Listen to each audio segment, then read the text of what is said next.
Tonight, a dramatic escalation in one of the world's most watched conflicts. Moscow claims Ukrainian forces launched a coordinated drone assault on one of President Vladimir Putin's state residences. According to Russia's foreign minister, 91 long-range drones were sent toward the property in the Novgorod region, northwest of Moscow, in the early hours of the week. No physical damage was reported, and Russian air defenses said they shot down every unmanned aircraft before it reached its target. Still, the accusation itself has sent shockwaves through diplomatic circles and threatens to upend fragile peace negotiations already underway. As this story unfolds, the world is left asking, did this attack really happen, or is it a political ploy aimed at reshaping a war already entering its fourth year? Good evening, I'm Your Name. Today, we break down the latest claim from Moscow that Ukraine targeted President Putin's residence with a large drone swarm. We will look at what Russia says happened, how Ukraine and its allies are responding, the credibility of the claim, and what this means for diplomatic efforts to end the war that began in early 2022. Russian authorities say that Ukrainian forces launched 91 drones toward a presidential residence in the Novgorod region on the night of December 28th into December 29th.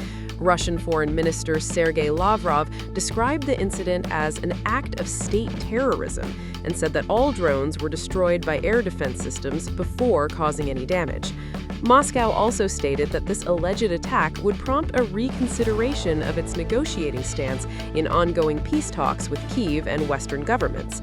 The claim was made amid recent discussions between Ukrainian President Volodymyr Zelensky and U.S. President Donald Trump, who have been working toward a peace agreement.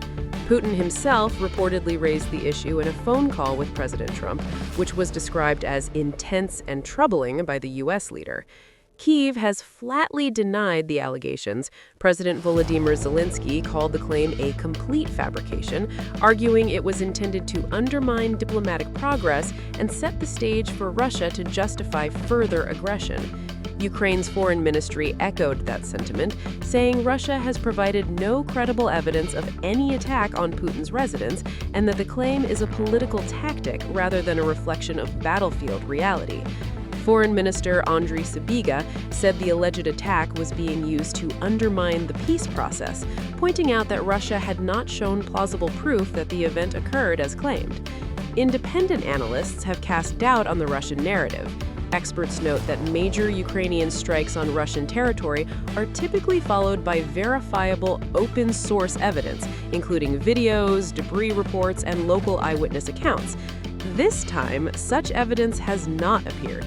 Residents of the nearby town of Valdai have said they heard no explosions, saw no drone activity overhead, and received no air raid warnings, which would be expected if a mass drone attack occurred.